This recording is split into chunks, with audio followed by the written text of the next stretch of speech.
It's Monday, April 25. In the headlines, Jamaica earned over $1 billion from exports in 2021. Regionally, Russia-Ukraine conflict affecting the demand for new vehicles in Barbados. And in sports, Elaine Thompson-Herah wins the Laureus World Sportswoman of the Year award. This is the news on PBC Jamaica. I am Simone Absalom Gale.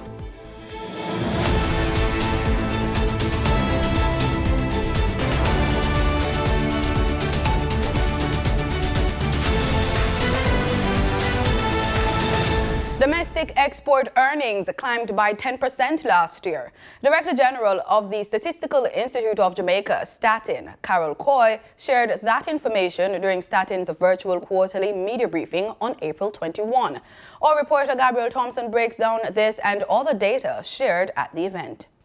Director General of Statin Carol Coy says Jamaica earned just over $1.4 billion from exports in 2021. She says domestic exports alone cashed in $1.28 billion last year, noting that it is 15.2% higher than the 2020 outturn. Due to a rise in exports from manufacture and agricultural industries, which increased by 30.8% and 8.1% respectively. The Director General says increased exports of yams, fruits, beverages, and coffee were the main contributors to the rise in the agricultural industry's outturn. The increase in exports in manufacturing in 2021 was due mainly to increases in the export of other manufactured goods, 49%, and food and beverages and tobacco, 14.5%. Over the past 3 years, the manufacturers' industry share to total domestic exports moved from 30.8% in 2018 to 56.3% in 2021. Ms. Coy notes that earnings from mining and quarrying declined. Earnings from the mining and quarrying industry amounted to $465.2 million, a decline of 10.6% when compared to 2020. Exports of both alumina and bauxite declined in 2021. She says despite increased export earnings in 2021, revenue was 12.9% below the pre-COVID-19 pandemic level in 2019. The Cannabis Licensing Authority, CLA, says strides made in the promulgation of the Cultivators Transitional Special Permit is currently before legislative drafters. These regulations will offer reduced fees and varied security requirements for small farmers during the transitional period. The CLA says even while the public awaits implementation of those regulations, it has put in place a deferment of fees and payment plan policy that can benefit persons wishing to be licensed. Cannabis agriculture and dietary consultant Cheryl Murray-Powell says that the cannabis industry has been expanding as many governments are looking for it to provide economic revenue for their countries. She notes that cannabis has various health benefits, and with a number of health equity issues globally, much interest is being seen from governments for the legal use of the product. The information was disclosed at the recent Cannabis Conscious Decision hosted by the CLA and the Jamaica Promotions Corporation, JAMPRO, where a panel of experts addressed stakeholder concerns on matters relating to the industry. The Program of Advancement Through Health and Education, PATH, is celebrating its 20th anniversary. PATH is the government's flagship social protection program and is administered through the Ministry of Labour and Social Security. Approximately 130,000 families are currently enrolled. Addressing the church service held to commemorate the occasion on the weekend, Minister of Education and Youth Favour Williams said the initiative is making a big difference in the lives of beneficiaries. She lauded the team at the Ministry of Labour and Social Security for their work over the years. PATH, which was started 20 years ago at the turn of this century, has endured across many different administrations, which speaks to the commitment of different governments to care for the most vulnerable of our society. She says the social assistance program has been a significant channel through which many students have been enabled to continue their education, to pay for their exams, and to receive nutritional support, as well as help with transportation. With the funding from PATH, we at the Ministry of Education and Youth continue to provide school feeding to students by providing snacks prepared by Nutrition Products Limited, an entity of the Ministry of Education and Youth, and our cooked meals done at schools. And across our schools, 95% of them now have a canteen through which they either provide food at the school locally or through providers who bring the food in. 400 PATH students from 6 St. Catherine-based schools are benefiting from the recent introduction of the student passenger rail service. This intervention signals the ministry's commitment through partnerships to improve its rural transportation program to benefit over 7,500 PATH and needy students from 250 primary and high schools across 13 parishes. The ministry and government remain committed to ensuring that no child should be left behind because of financial challenges. Friday, April 22 was recognized as Earth Day 2022. It was observed under the theme, Investing in Our Planet. Environmental protection is key to efforts put into climate change mitigation and adaptation.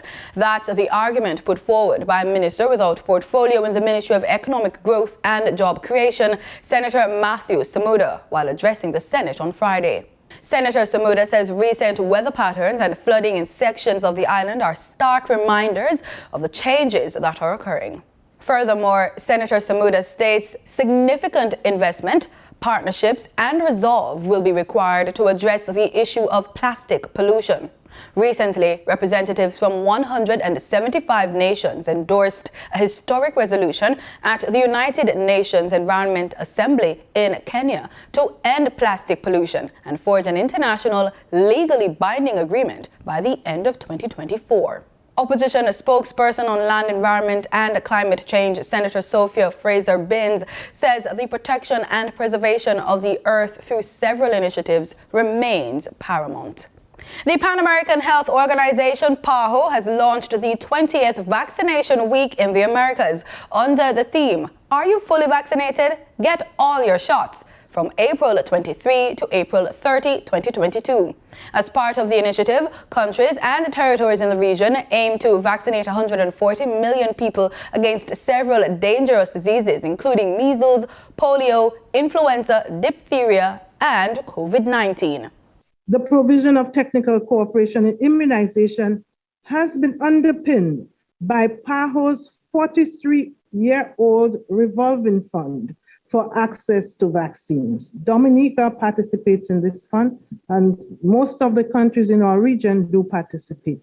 This revolving fund is an expression of Pan-American solidarity for public health, and it has given all member states access to quality and safe vaccines at a single price for any product, regardless of the country or territory's economic status. In Jamaica, Medical Officer of Health for Westmoreland, Dr. Marcia Graham, says that the parish's health department will be promoting various vaccines during Vaccination Week, which is being observed April 23 to April 30. Speaking to journalists in an interview at the Westmoreland Municipal Corporation offices recently, Dr. Graham reminded that April is Cervical Cancer Awareness Month. So in Vaccination Week, her team will be promoting the HPV vaccine and pap smears.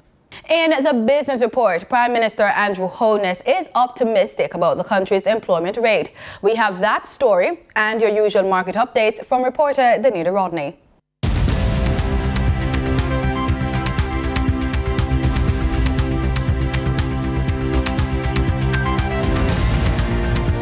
6.2%. According to data from the Statistical Institute of Jamaica, Statin, that is Jamaica's current unemployment rate. Prime Minister Andrew Holness, speaking at the annual installation of the Youth Advisory Council, said that this is proof that the economy is recovering much faster than expected from the negative impact of COVID-19.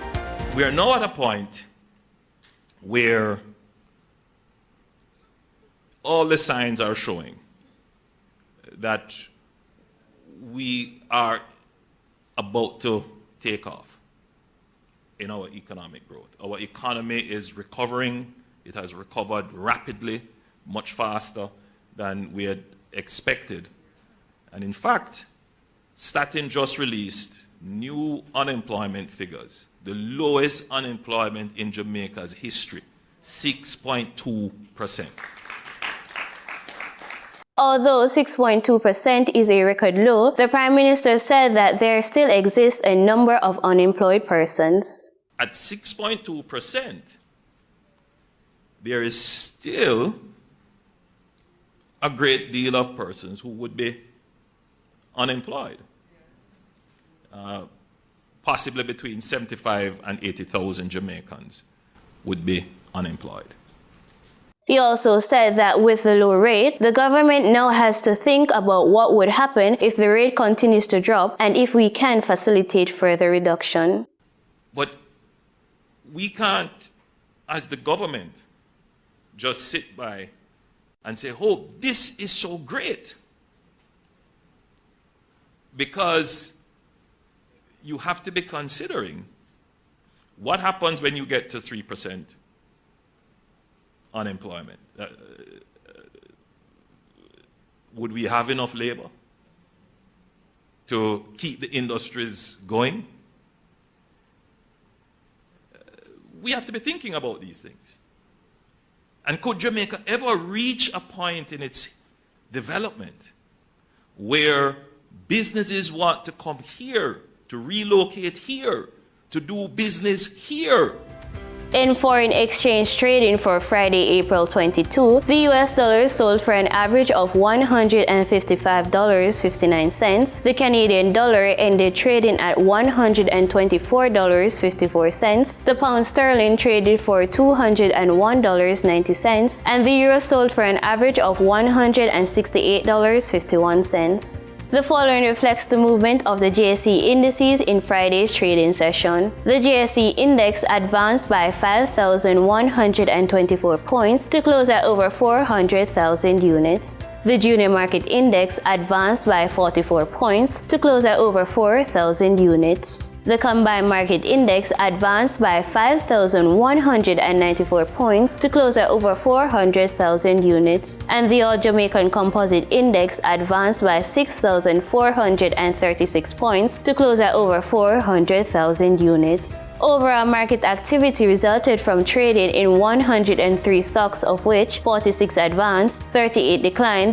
and 19 traded firm. Stocks advanced for Access Financial Services Limited, Cargo Handlers Limited, and Caribbean Assurance Brokers Limited. Stocks declined for 13A Student Living Jamaica Limited, AMG Packaging and Paper Company Limited, and 13A Student Living Jamaica Limited Variable Preference. Trading firm were Barita Investments Limited, Blue Power Group Limited, and CAC 2000 9.5% Cumulative Redeemable Preference Shares. Sagicor Select Funds Limited Financial was the volume leader with over 4 million units, followed by Radio Jamaica Limited and Trans Jamaican Highway Limited with over 2 million units. In regional stocks, in Trinidad and Tobago, Clico Investment Fund was the volume leader with over 67,000 shares, followed by Calypso Macro Index Fund with 3,000 shares being traded. The Barbados Stock Exchange saw 0 securities being traded on Friday. In what is seen as a win for Guyana, a group of local businesses in collaboration with an international maritime infrastructure company landed a contract to support future construction activities of ExxonMobil. Together, the companies will design and build a $300 million shore-based facility. More from Newsroom Guyana. 3 Guyanese businessmen, gold miner Andron Alfonso of ZRN Investments Inc., Azruddin Mohammed of Hadi's World Incorporated, and Nicholas Degu Boyer of National Hardware Ghana Limited joined to form a consortium known as NRG Holdings. And through this consortium, with an international maritime company known as Jan de Nul, a new $300 million shore-based facility at Vredenhoop is being constructed to support construction works needed by ExxonMobil Guyana for its Yellowtail and subsequent development projects. President of ExxonMobil Guyana, Alistair Routledge, at the contract signing on Friday, explained that this new facility will bring more work to Guyana. Two heavy load berthing points, much more capacity to do more construction and assembly work in country. That will truly be a springboard for the Yellowtail and future projects to increase local content for what we do in the oil and gas industry in the country.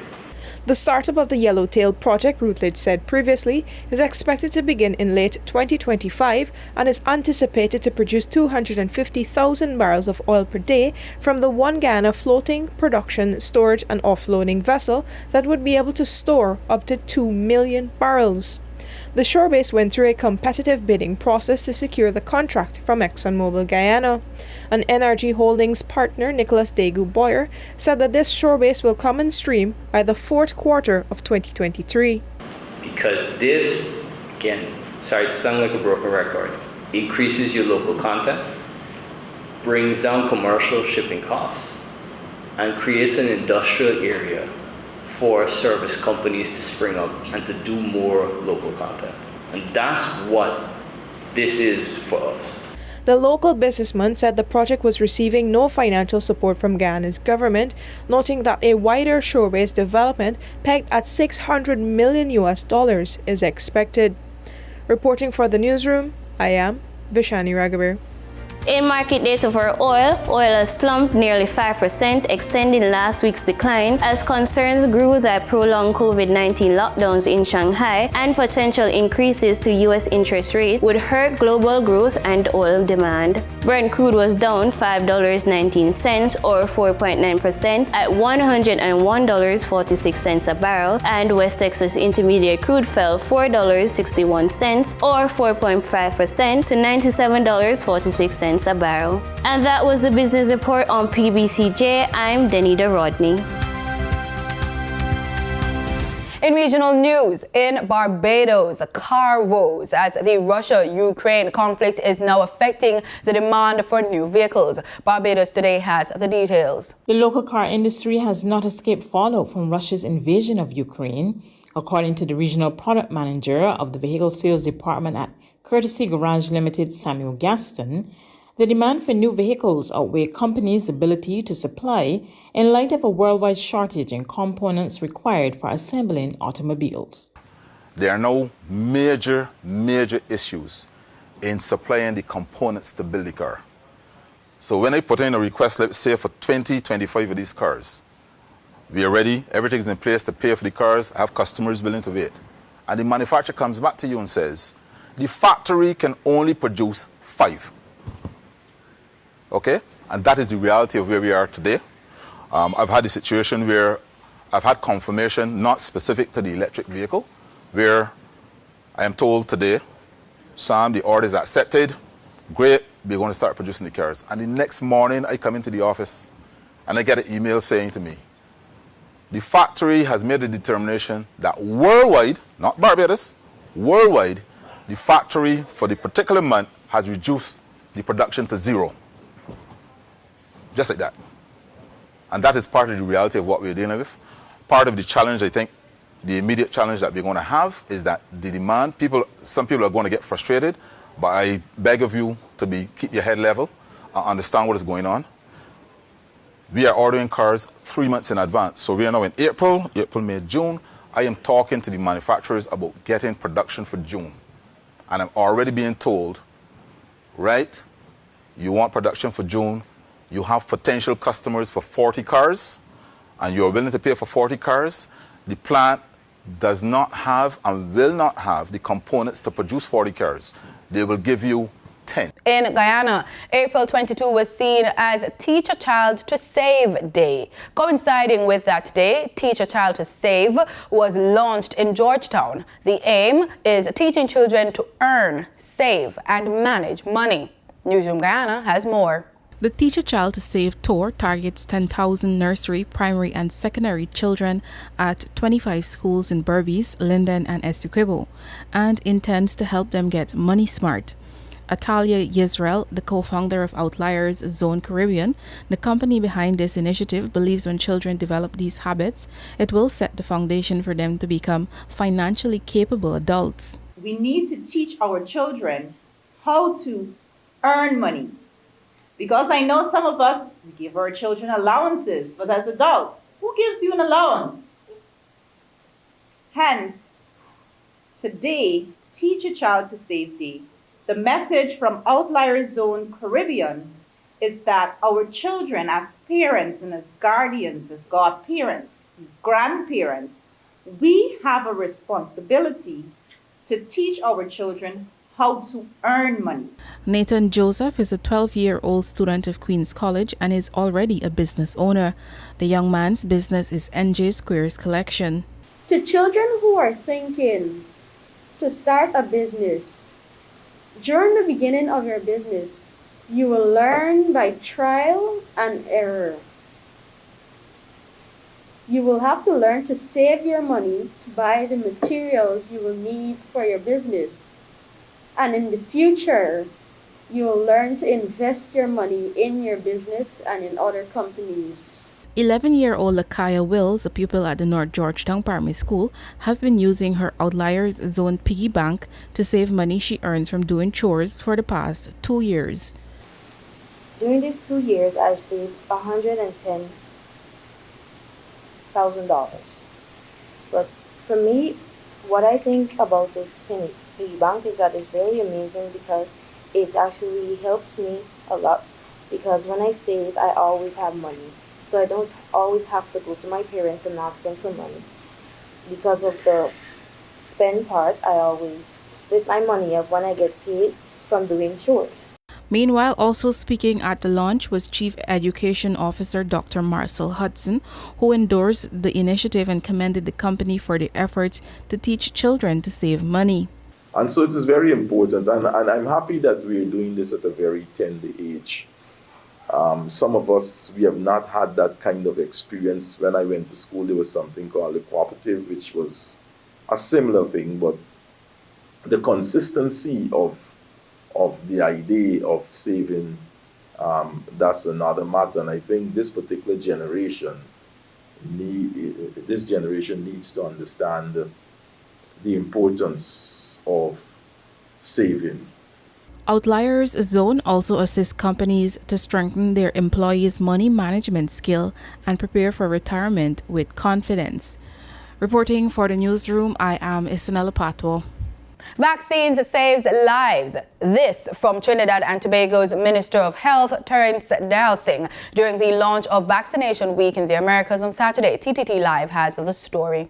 Minister of Health Terence Delsing is once again urging persons to go out and get vaccinated for COVID-19 and all childhood diseases.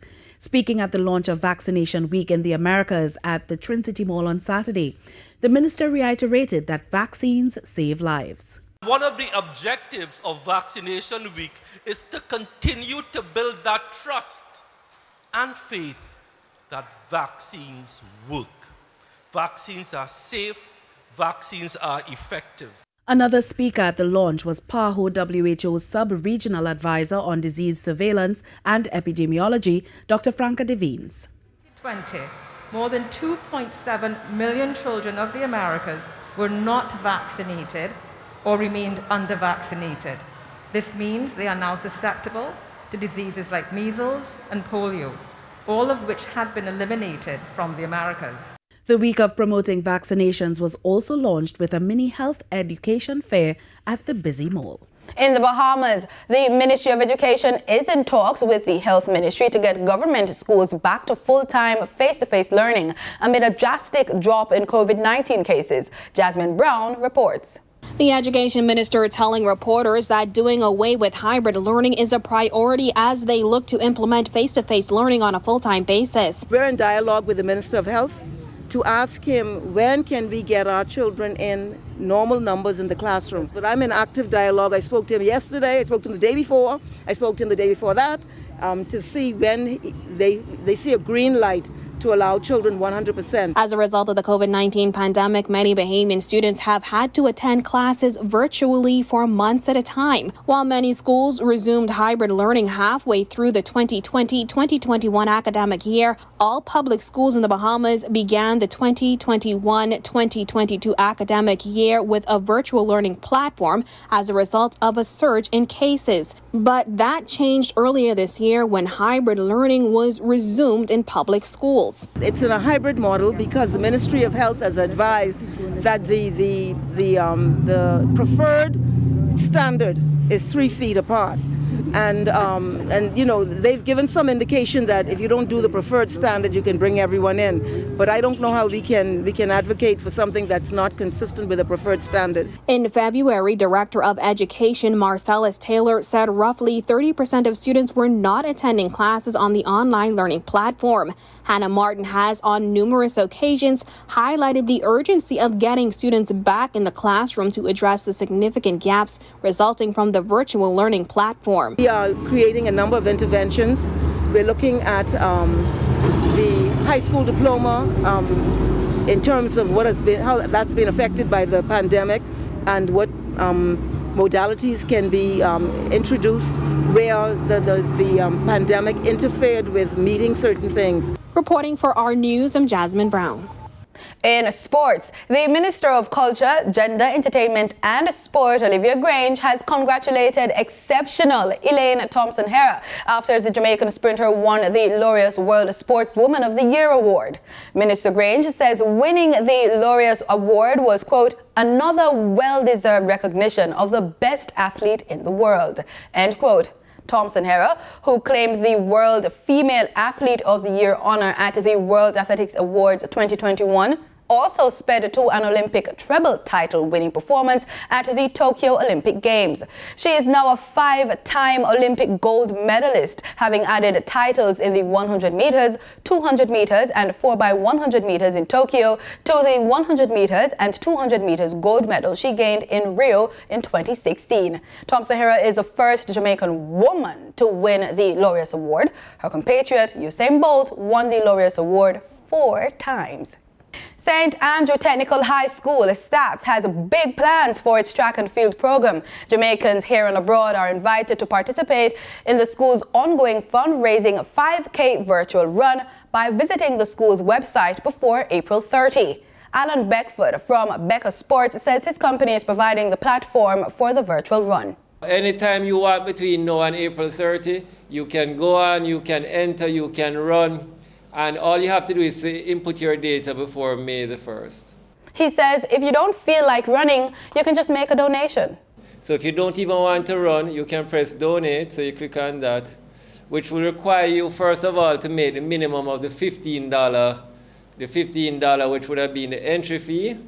And if you go down the page now, if you scroll down, you would have entered all of these fields, of course, and you go down, down, down, down, down. You could just go in, for example, and say, I want to donate $500, so put 500 US in there. The event is being organized with the aid of the Staff's Trust.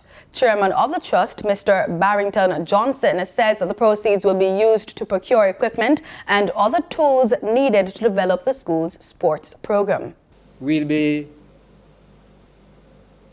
ensuring that the shipping portal, which will be a 40-foot container, will be used and retrofitted to a worthy cause at the schools, specifically on this occasion for the sports department, specifically track and field. The Trust is committing part proceeds of this endeavor this year towards that program to retrofit it once it gets on the compound. And that's it for the news. On behalf of our entire news production team, thank you for watching.